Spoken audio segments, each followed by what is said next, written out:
Okay, so good evening, everybody. Welcome to our Sorry Dietetics Insta live chat series. And so today we are going to talk about business entrepreneurship within nutrition and dietetics. And I'm so happy we've got Aaron today. And so Aaron Boysen, we've actually known each other for quite many years. And I think it's back to 2016 when I was just qualified as graduate dietitian, and I was on the BDA Yorkshire branch committee as a PR officer, and Aaron was the student representative at that time. And obviously you went on and did many roles on that committee. And then I think you worked very briefly was it Nottingham or somewhere? No, Bradford. I worked a bit in Bradford, bit in Manchester. Before that. Not before Bradford. Did you work somewhere in Bradford? Yeah, I worked in Manchester. Okay.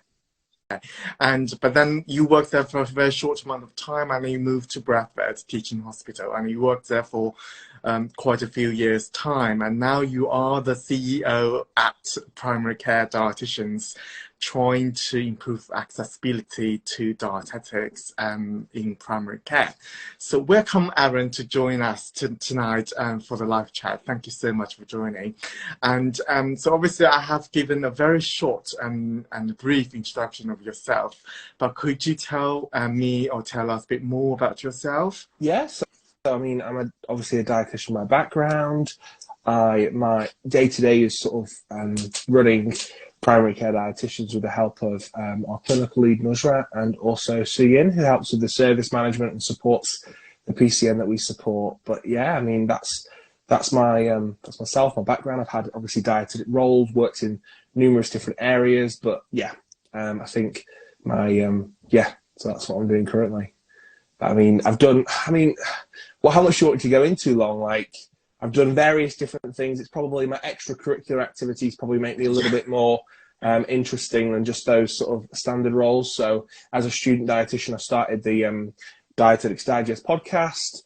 I have been involved in various different ventures such as NutriBytes, which is a patient education platform.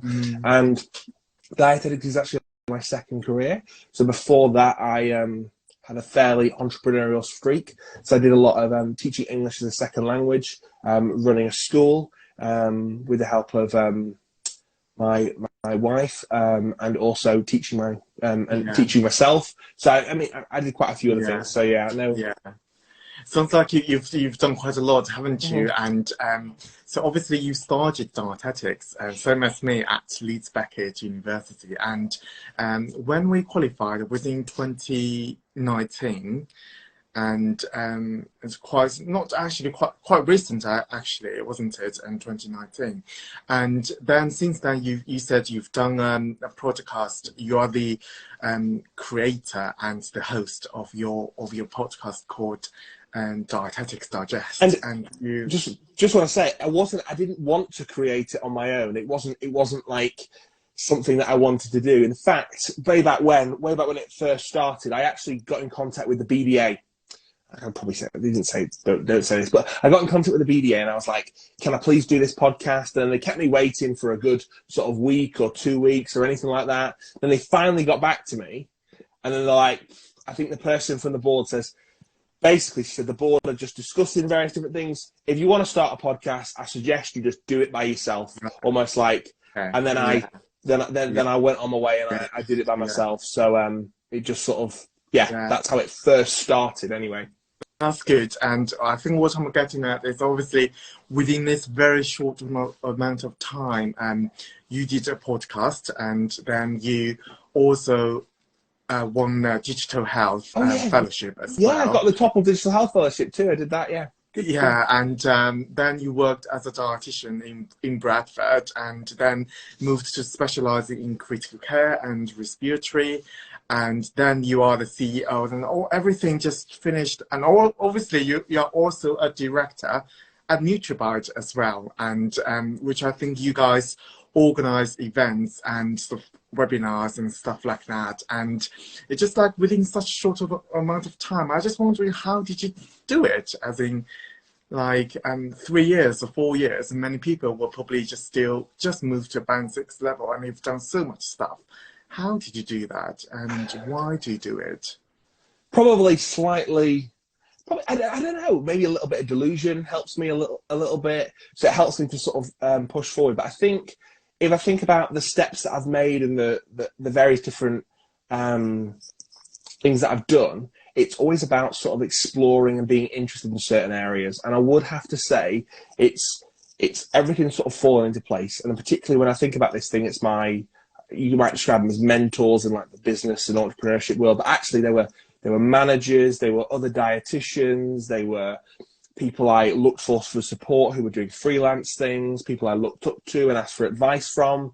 In fact, my Dietetics Digest podcast is a really useful example of that. It gave me an excuse that wasn't weird or didn't appear too weird at the time for me to talk to people I really looked up to, and I thought they were doing amazing things, and learning from that, growing, and also having opportunities or putting my hand up to say yes, yes, yes at the early moments in my career, and just volunteered for almost everything going, or even doing things myself, really helped me develop those skills. In fact, I would say my volunteer, sounds really cliche, but I do think my volunteering for the BDA was actually really important and pivotal in my progression. And I actually got quite frustrated when I applied for Band 5 roles, because I was like, no one seems to care about all this work I'm doing voluntary for the BDA. No one seems to care about it. None of the questions seem to be about, do you do any volunteer work? And I was promised it would enhance my CV and it would improve me in some way. Yeah. However, on reflection of where I am now, it's those extra skills that I've learned, and the fact that I actually met Nusrat and Sui and my two business partners actually by the BDA, and that's how we met. So I think that's a really useful example of how saying yes early on or putting my hand up to volunteer has given me these opportunities. Yeah. Yeah, absolutely. I think that's good. You mentioned the opportunities, and I think for students, and just as a tip, is you obviously can join the BDA for very, very low price. And I think first year is free, isn't it, for Dietetics students, and then it's substantially discounted for you guys. And then you can then join 2 specialist groups for free. And as a committee member, and you can get sort of free events as well if you go to their study events. And volunteer as a student definitely gives you lots of opportunities and open many doors for you. And I guess probably that's how you started, Aaron, wasn't it? Obviously, that's your... Yeah, I think... This is your second career, so probably you said you had some entrepreneurship before that as well. And I guess my question is, what is entrepreneurship within nutrition and dietetics? So I think people assume that you have to be a business owner or various different things like that for entrepreneurship. But I think it's important to think about 2 different factors, and I think it really encapsulates it. And think about entrepreneurship, but also think about things like intrapreneurship. So it's sort of so the basic crux of actually starting a business or doing anything like is looking at a problem and then trying to solve that problem. And then, do people want the problem to be solved that way? Do people want that? For example, primary care dietitians, do PCNs want an organisation that supports their dietitians and supports them with implementing the service? Yeah, they do. Do dietitians need, I don't even say want, need someone to help and support them? Yes, they do as well. So actually, it's sort of married in those sorts of areas. But again, that's the crux of different examples of businesses or things people might do. It's actually trying to solve a problem. And you can do that within a job role, whether it be in the NHS or outside the NHS. But actually, to be honest, I probably think the NHS is probably more entrepreneurial than other companies, or intrapreneurial, because you're able to do a lot. I felt in my time there, I was able to apply for things, do business cases, get those opportunities. And it's probably because I had such a fantastic manager over at Bradford.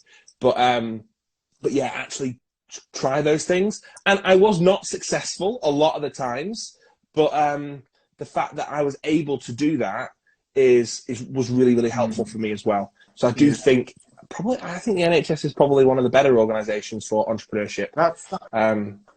That's actually quite surprising to hear that you always think of the NHS is just like a clinical setting, and what you do is just your clinical role. I've never thought of that as it could be a place for entrepreneurship, and it sounds like what you said is in nutrition and dietetics, the entrepreneurship is just first is the ability to identify a problem, but also the proactivity and the need and use the initiative to solve that problem. Yeah, totally. Like, for example, you could use the argument of a business case. It's a really good example, and you might get the opportunity, seeing a grant that's available, thinking about, oh, that's an opportunity there. But obviously, throughout your time in the NHS, you'll have loads of problems you can see that need to be solved. I'm sure anyone who's worked in any single working environment can see lots and lots of problems that need to be solved. So actually, you notice all these problems, and then an opportunity, maybe a grant comes up, or maybe an opportunity to get some funding, or maybe you want to sow some seeds to be harvested later, things like that. You can notice those opportunities, and then you can sort of sprint to do that grant application. I remember one application we applied for, we knew about, I think, 4 days before the closing date. So we quickly scrambled. I did a little bit in the evening, writing this business case, filling in the specific grant form that they had and the different sections that they had. First time I've ever done it. Had my manager sort of work on it, give me feedback, going through it. It failed. We didn't get any grant money. But again, that opportunity to do that was really helpful in sort of shaping me and helping me sort of learn how I can solve problems and how I can overcome them. Again, the Digital TOEFL Fellowship, that was, again, solving a problem. So there's lots of opportunities out there within the NHS to actually solve problems that I don't always think you get in other organisations. Yeah. And can you just expand on that a little bit, Aaron? You said a business case of how entrepreneurship is relevant to developing a business case, and how's that business case relevant to a dietitian, whether or not it's band 5 or band 6? I mean, how is a business case relevant? I mean, it depends what you want to do. Obviously, for my role right now, I work a lot with clinical directors of primary care networks or PCN managers. And I am basically, every single time I meet with them, we're submitting a business case, we're discussing it, those kind of things. So actually learning about what their needs, desires are, what they're looking for, those kind of things. And there'll be different elements to a business case, different elements to pitching a dietetic service to people. And I think that's a really important skill. So again, the business case is what I use to learn that, I think. And having lots of opportunity to always be pitching, always be sharing. In fact, a great example of this was, I'm going to share him all the time, one of my managers over at Bradford. He was really supportive and always looking for opportunities. He's definitely a bit of an entrepreneur. He definitely submits new business cases, finds different ways for dietitians to enhance the care of patients and solve problems that other people may have. So, for example, you've got Christian Costas on here, again, dietetic-led service, again, supporting the gastroenterologist, solving problems that they have and working on those things. And I think doing that as a band 5, I think I do hear from a lot of people, they don't always get the opportunity to do that. And I think all I would say is, first step is put your hand up, volunteer, be the keen one. And there'll be some people who thought I was the crazy keen one in the background, but actually putting your hand up and getting involved, you're more likely to get those opportunities and actually learn those skills and develop. And I was given those opportunities because I worked in a place where they allowed me to. So can you just, to elaborate it, and what did you actually do in that role? You said like to help with the business case. What did you actually write? And so I wrote about. So for example, it was post-COVID.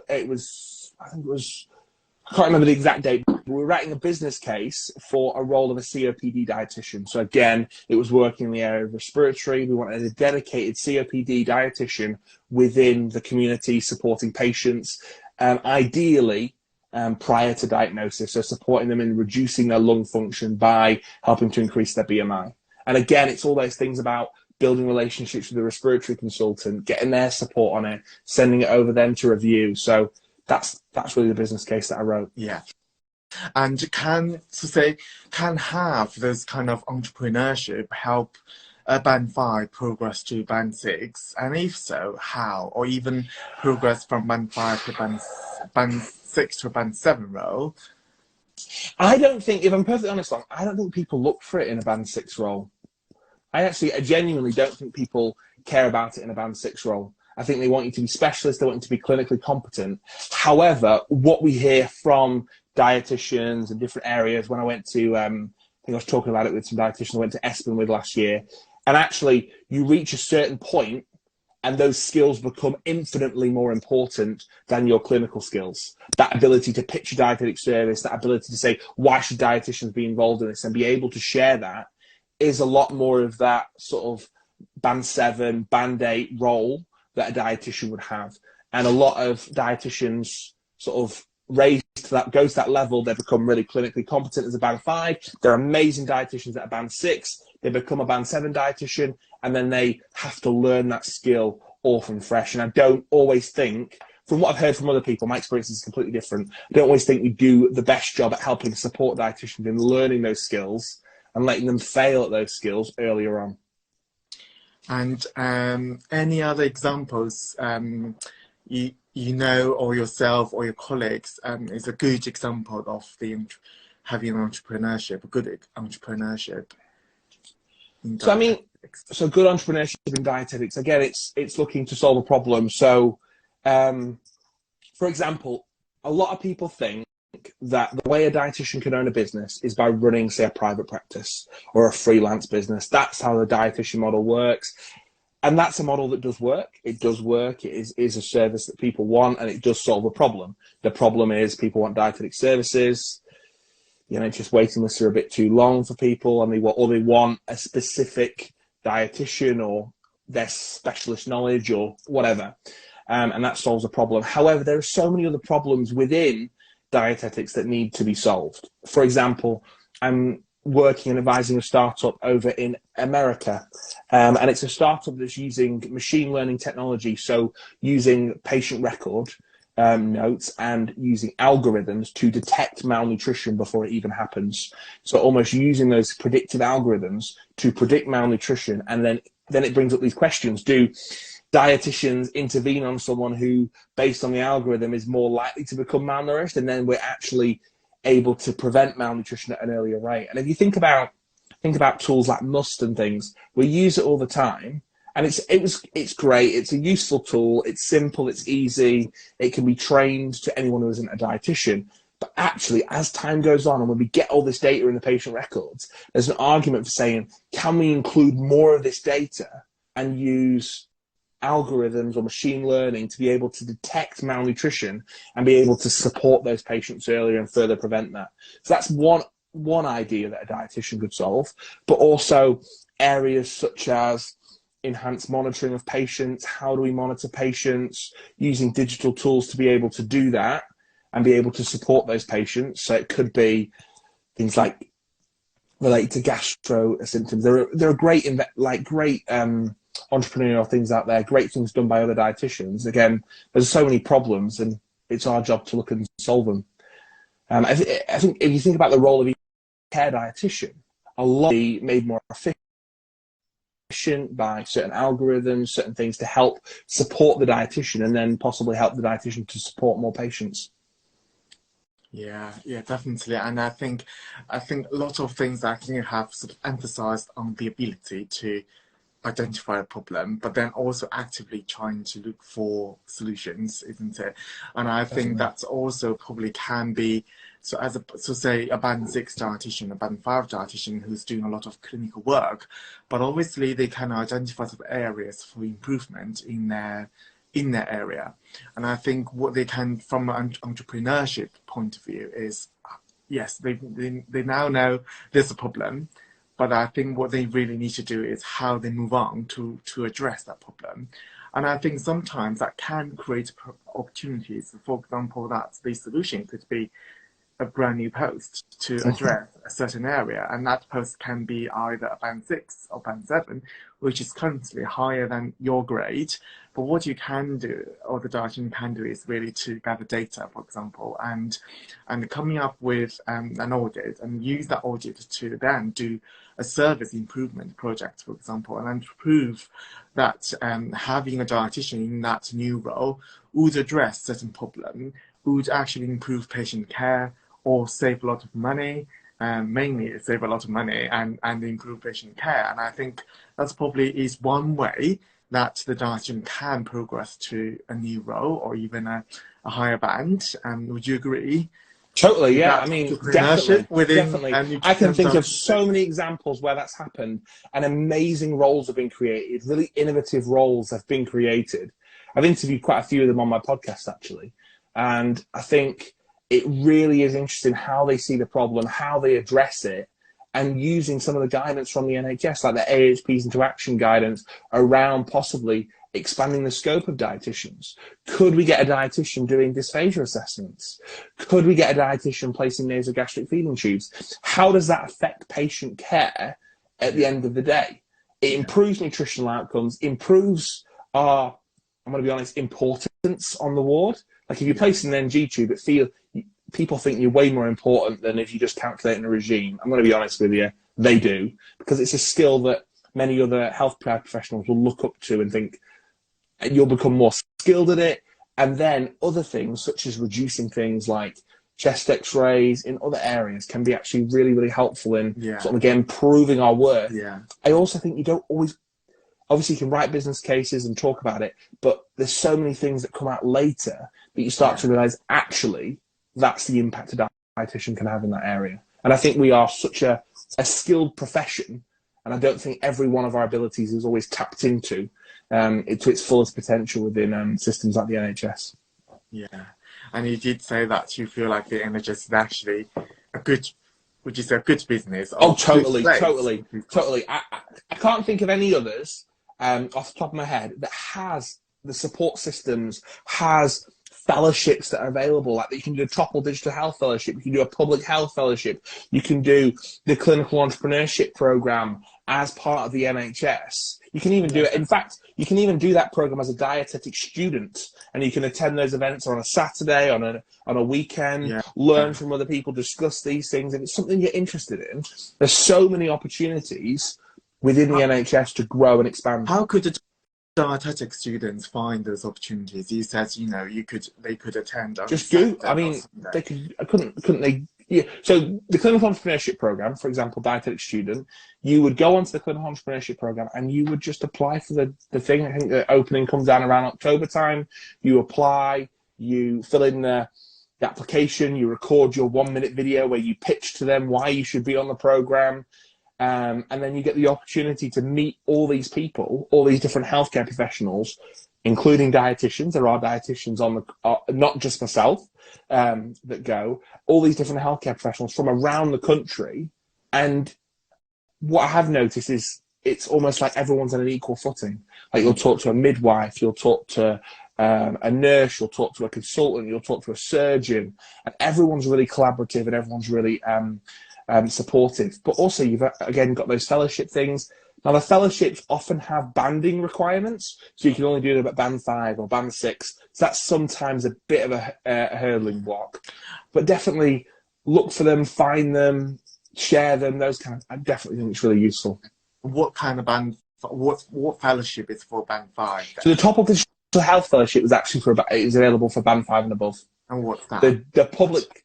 So that was a fellowship that I did. Again, it's very entrepreneurial or intrapreneurial. You're again solving a problem within the NHS to use digital tools. Okay, so you're thinking and you're then pitching it to them basically in a written form that you fill in, and then they say, "Great, you've got it. Here is £5,000 for your £15,000 for your trust. You can use it for backfill, so you can get more time to be able to implement this, or you can use it for part backfill, part to pay for a technical solution, and you can decide that as your department." But again, you get that ability to develop and hopefully solve a problem you're facing on a daily basis. So basically, everything starts with critical thinking and think about what is the problem. So I think rather than just to see, and sometimes I know many people just say, "Oh my God, this is a problem. This is a problem. This is a problem." They just moan about it and then not really think of a solution. And I think you just move on with a solution and apply for those fellowship, I guess. And so I think everybody, if you're interested, you can just Google clinical entrepreneurship. Is that the NHS fellowship? NHS Clinical Entrepreneurship Program. Find it, follow it on social media, and then it'll pop up in your news feeds around sort of like September, October time. And you can record the video. I think I recorded mine about 50 times to get it right, because you only get a minute to explain what you want to do. So it's quite challenging to get it in that time. Definitely. It is challenging, and I think if anyone is interested, I probably would suggest start recording yourself, doing vlogs and doing Instagram story, because it's a 1 minute and you have to fit in everything within 1 minute. It's definitely can help you develop the ability to illustrate and elaborate everything within 1 minute. So I think I personally have benefited from it. So obviously, Aaron, you are an entrepreneur, and do you think your entrepreneurship has benefited you financially? It's a really good question, actually. Really good question. Probably, I don't. So probably, if you look at the net cost at the moment, no. I mean, my podcast, I have had a few sponsors. I've received a supported grant for my podcast from Nutrition, which has been really, really helpful. But again, every single month that podcast is out, I'm paying $18 a month to charge it. I'm a little bit of a, I probably didn't need to do this, but I'm a little bit of a tech geek, and I geeked out over like the audio quality and stuff. And obviously I've got a nice little microphone there to record the podcast as well. So I've bought equipment to help support me with that role. And then around sort of, again, the business that I have right now, it's, again, a growing business. So any money that we get, we'll want to put back into the business and help to grow it and help to support our dietitians with possibly things like courses, more supervision support, extra curricular activities for them to help support them. And I think that's been what we're focusing on at the moment, because again, we feel like because these roles are so new, again, it's growing them really, really fast. That's the challenge. For example, with onboarded, I think we've got 8 or 9 new dietitians starting this month, so we're growing quite fast. So again, it's sort of keeping up with that growth, really. Yeah. How do you think those skills have helped you in your current CEO role? What was that question again? Can you repeat the question? Like, how do you feel those skills you've developed through doing different things help you with your current role? I think I would want to say that I wouldn't be able to do it by myself. There's a common saying: if you want to go fast, do it on your own. If you want to go far, do it with others. Because there are skills that I don't have that my business partners have, like our clinical lead Nusrat has, Suyin has. For example, people have probably gathered I'm not a seasoned and experienced dietitian. Okay, I'm a person who studies really hard, really interested in dietetics, loves the profession, works really, really hard, does extracurricular things. However, that's why I've got people like Nusrat on my side. That's why we've worked with Nusrat. Yeah. She's got far more experience, far more clinical knowledge to help support our dietitians from a clinical perspective. And then also Suyin helps support us from organizational management, those kind of things, and supports us with the PCNs. So together, it's been really, really helpful in driving us forward. And I guess it's also to identify people's strengths and how you utilize the strength and collaborate with them as well. And I think that's part of the entrepreneurship, isn't it? It's just to be able to really combine people's strengths. And in fact, I want to give another business a little bit of a shout out that are doing innovative things, and it is dietetic related. And they've just joined the chat, actually. That's why I reminded them, called Wilbo's Blends. And that's actually a company that's, again, it's around support. It's seeing a problem that was there. So again, providing almost like a ready meal alternative for patients on a blended diet, or they're following it like they're using tube feeding, but actually using a blended diet approach, which the BBA Toolbox has just come out and to a lot of dietitians' happiness is now supporting and helping us guide us through the use of patients. They noticed a problem with that and they helped to implement a solution. So again, it's all about that, looking at a problem, implementing solutions, supporting people, and moving forward. Absolutely, thank you. And I think time has gone really, really fast, despite our initial technical difficulties. And we've got some questions in the from the audience. I think we're just going to address those questions, if that's okay with you. Yes, certainly fine. Actually, Jacob asked a question, and I think let's try to answer this question from an entrepreneurship point of view, if possible. So the question is, I'm working on a series of educational videos and tailored for students based on survey as a summer research project. Any words of advice? Well done, Jacob, first of all. That's really good. Absolutely amazing. Again, that's not only just putting your hand up and saying yes, but actually creating opportunities. And I would say probably, so mistakes I've made is going, probably I'll share my mistakes. So we were really excited about animation and using animation. And I actually think, based on all the conversations I've had, that was the wrong thing to do. So again, getting your face involved in it, getting into the understanding the principles of the editing and recording your voice and talking to a camera, as Long said, I think those are the things that I would give you as words of advice. And just getting advice from people about how to do it. There's loads of different resources on YouTube about how to record videos and edit them as well. So I think, yeah. And I guess also, Jacob, is my advice would be, first of all, is to decide what topics you want to work on.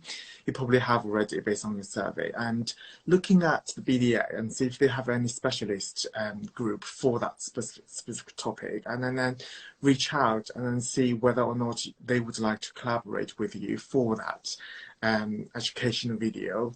And then you can probably work together, because then you have the expertise from the specialist group, and then they can perhaps use this video, and you can use it for your students. So basically, it's a win-win situation. So I think thinking of who you can work with as well, maybe not just work on your own, but thinking of collaborating with other people, and also company as well, whether or not they would love to sponsor you as a project. And I know some nutrition companies, they probably would love to do that. It's probably reach for one that's relevant to that educational video, I guess. And sometimes, and Aaron, you did say that you have grant and you have been sponsored for your podcast. Yeah, and it's nice in certain regards, but sometimes I would have to say it's not all. It's sort of, sometimes you have to be clever with it, because even if, for example, the sponsor's really good and really supportive and things like that, they could have certain things that they want you to do, like they want you to talk about, they want you to mention certain things, even if it's evidence-based. They might sort of hinder your creativity. They might say, could you mention chickpeas more in the podcast? And you're like, yes, chickpeas are great foods, but actually, do I want to mention chickpeas all the time? And sometimes you don't always want to mention chickpeas. So sometimes it can reduce your creativity. So looking for them that are happy for you to take the lead on it always helps with that sort of thing. But I think the key thing is also think of who you can work with. Yes. And which expertise you can get and save your time. Next one we've got, Nima, is in your opinion, what are the largest barriers, that is, as future dietitians we face in the pursuit of entrepreneurship? What was your largest barrier and how did you overcome it? The largest barrier that we have as dietitians, like a universal barrier that we have in entrepreneurship, I don't think there is really a universal barrier for dietitians in entrepreneurship. I think sometimes the biggest barrier might be the people you're around. Okay, so make sure you're surrounded with really supportive people that really want to push you forward, and finding that, for example, you can obviously progress as fast as, due to the employment environment at the moment, you can obviously progress quite fast in dietetics, and it's quite you can jump from area to area, but actually really finding that supportive department that can help you grow, encourage you to do more things, encourage you to develop both clinically and in other areas, and appreciates you is worth so much. It's worth the extra couple of months at a band because no one's moving out of that department because they're so supportive and encouraging. So again, really looking at ways you can not only develop in what your career title is, but making sure you're still learning those skills as you progress. And I think sometimes chasing the titles can be the thing that can let dietitians down. But probably everyone else, really. Absolutely. And I think a department that embraces changes, I think, is always very good. And of welcome ideas, I think that's good. I think if you think you are in an environment that motivates you to make changes, I think definitely it's a good start. And I think from my point of view, I think the largest barrier, I wouldn't say it's a barrier, but it's a challenge, is and obviously as a new, especially at band 5, the 70% or 75% of your time is clinical time.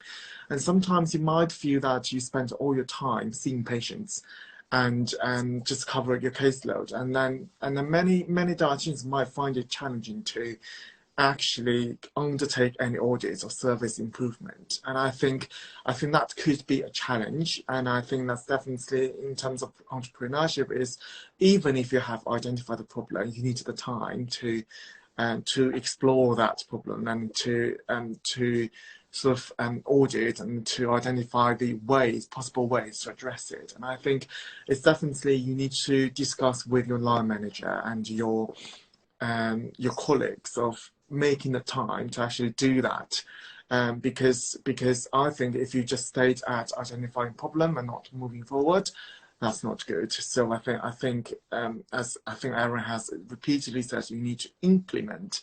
The implementation is quite important. So I think just make sure that happen. And if I'm full disclosure, I'm going to be honest with you, I did a lot of things in the evening. The deadline for the application was on the Friday. I only found out on the Tuesday or the Wednesday. I obviously can't change my clinics. I can't say, sorry, patients. Sorry, clinic's been cancelled. I'm ever so sorry. I just can't. You can't say that. No. You can't say that because, again, patient care is so fundamental to what we do. Absolutely. So, again, it did bleed into my own personal time and those kind of things. And I think,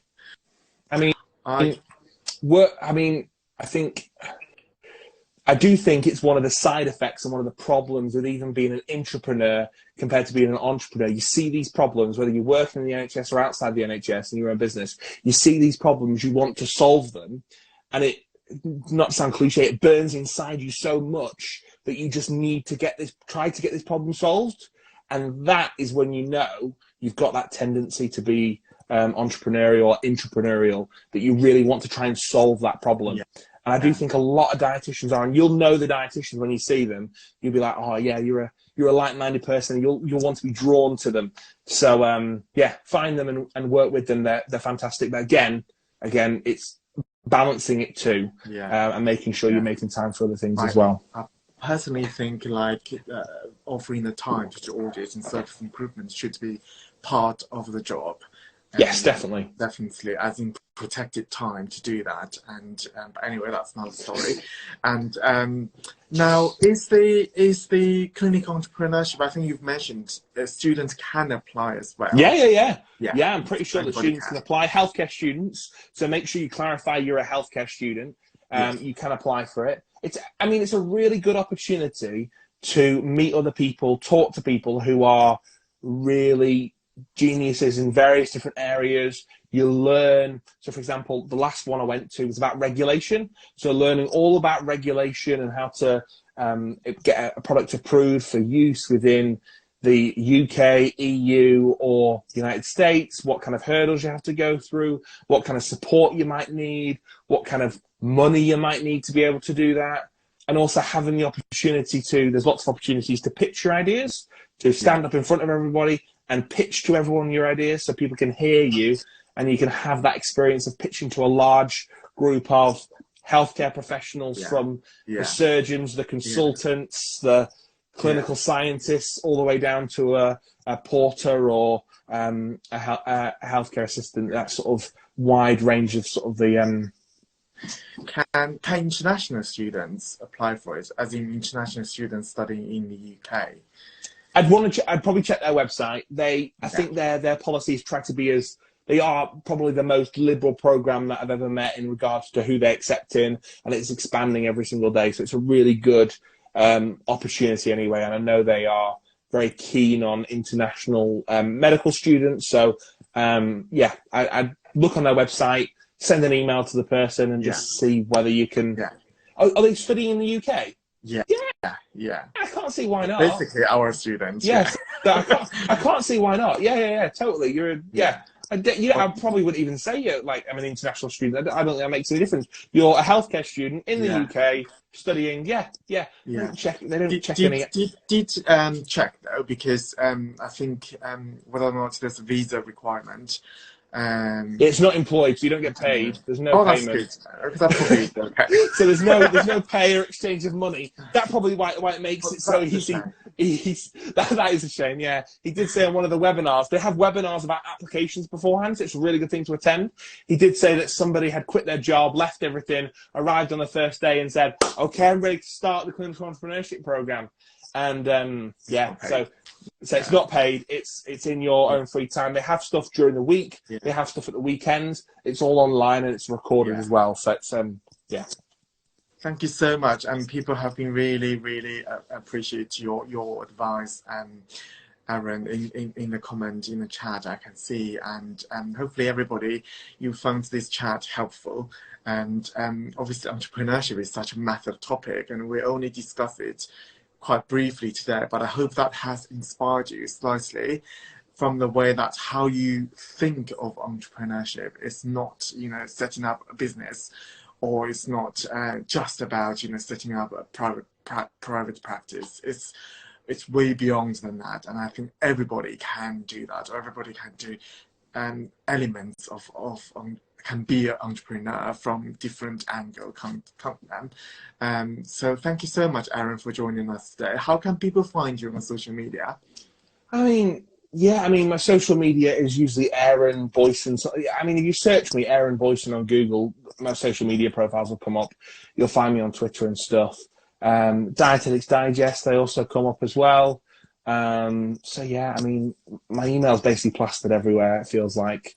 And sometimes you might even find my phone number on certain things. So, it's fine. Feel free to... LinkedIn as well, Aaron Boysen. Yeah, contact me on LinkedIn. Yeah, that's fine. Yeah. So, I'm happy to talk to people and, share things and share information and point you in the right direction. Yeah. And thank you so much, everybody. And I think this has come to an end for this chat. And I hope you guys have enjoyed it. And Aaron has mentioned his clinical director, Nasrat. So Nasrat is going to do another chat with us next week on Ramadan, because Ramadan starts next week. So I think as nutrition and dietetics students, it's quite important for us to know how that can affect, from a dietary point of view, our clients, our patients, from a dietary point of view. So look forward to seeing Nasrat next week. And that's on Monday, everybody, Monday 20th. Of March from 7 p.m. And nice to see you today, Aaron, and thank you everybody for joining us tonight. Have a good evening. Bye-bye. Thank you very much. Bye.